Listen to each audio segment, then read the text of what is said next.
In this video, I'm going to share with you what mistake you should not make when you're networking in the digital space like Zoom. Are you ready? Let's go.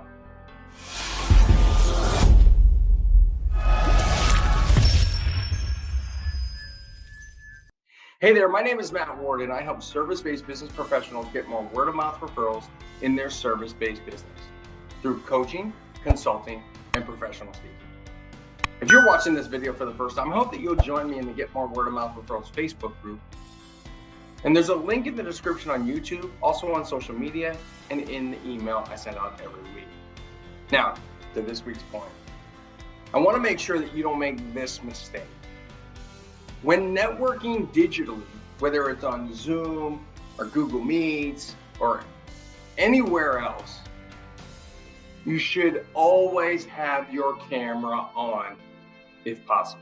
Now, certainly there are situations where your camera cannot or should not be on. You might have a technical difficulty. You might be in an environment by which it's not ideal to turn your camera on.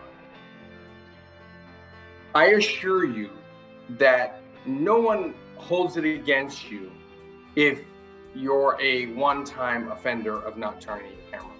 However, because of the advent of Zoom bombing, which happened when Zoom came out, when the first pandemic hit, right?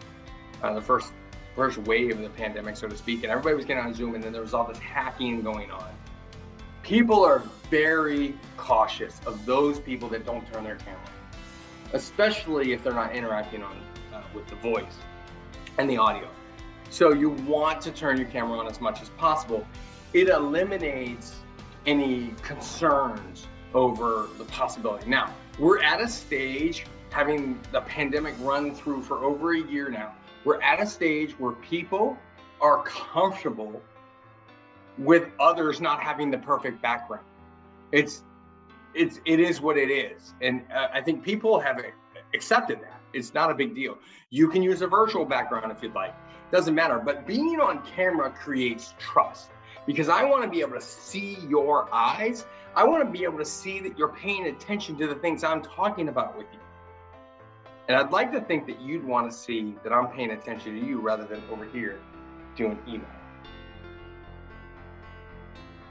Our attention and our time is the most valuable thing we have. And so make sure that you're on camera. Don't make that mistake consistently in networking events, showing up every week, every other week, every month, and not having your camera on. I run a huge networking event every month that's free to attend, and people that aren't on camera actually get kicked out because I'm so afraid that we're gonna get Zoom bombed. And I don't allow it. It's one of the core tenets of networking is that we need to be able to see who you are. Because could you imagine walking into an in-person networking event actually not showing your face? I mean, that's really tough. It's not, an environment in networking, we need to be able to see your eyes, right? That's what we need to be able to see. That's how we develop a lot of trust. So keep that in mind as we continue to progress on digital networking, and make sure that you don't make that mistake. Are you always turning your camera on? How do you feel about people that aren't turning their camera on? Post it over in the Get More Word-of-Mouth Referrals Facebook group. We'd love to have you there, and we'd love to continue the conversation. And until next time, don't forget to live happy, smile a lot, and high five everyone around you.